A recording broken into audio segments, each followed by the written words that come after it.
Hello, Vanakkam and Namaste. Welcome back to Sudha's Empty Plate. The beautiful festival of Kartikai is fast approaching, and in today's video, why not do something related to that? On Kartikai festival, the sisters light lamps, make offerings, and pray to the gods for the well-being of their brothers. Isn't it such a beautiful concept?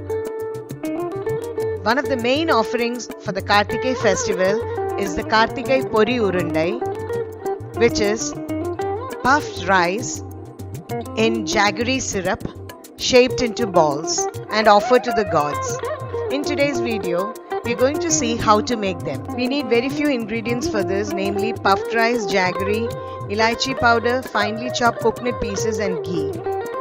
For the detailed recipe, method and ingredient proportions, see the description box. I generally use the jaggery from Kerala, the Central Travancore jaggery, or it is also called Marayur jaggery, Marayur Sharkara. This has got a very unique color and flavor which adds on to the dish. Each chunk is around 250 grams.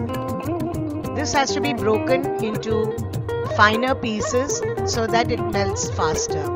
Once the jaggery is broken to smaller pieces, transfer it into another container, thick bottom container, and add half a glass of water. Make a syrup of this, and we have to strain the syrup so that if there are any impurities that can be removed. The jaggery with water is set at medium heat to melt. In the meantime, I am going to fry the finely sliced coconut to a crisp and golden color in ghee or clarified butter. The coconut pieces have come to a beautiful golden color and are crisp. Make sure that you stir the jaggery also in between so that the melting is uniform.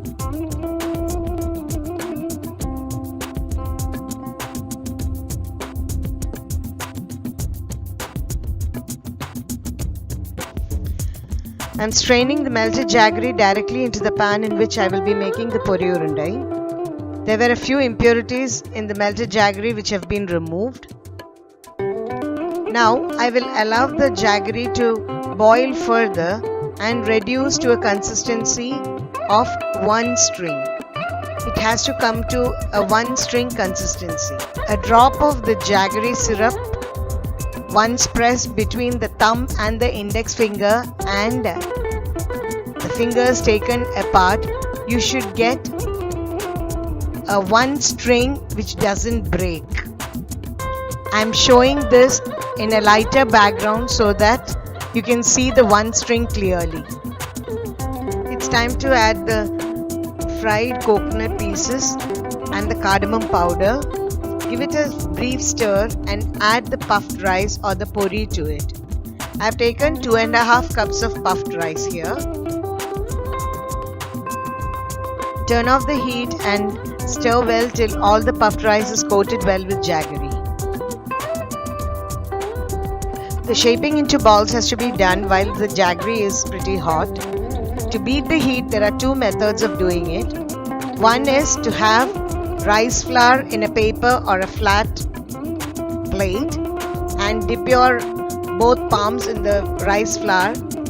Take the puffed rice, shape it into balls and keep aside. Another way is to grease your palm with ghee and again take a portion of the puffed rice, shape it into balls and keep aside. You can use any one of these methods, whichever suits you. Once it cools down, it is difficult to shape it.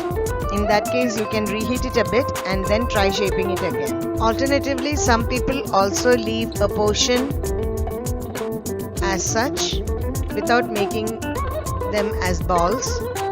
That is also fine. So for this Kartikai, make this Kartikai Pori Urundai, light lots of lamps, pray for your brothers,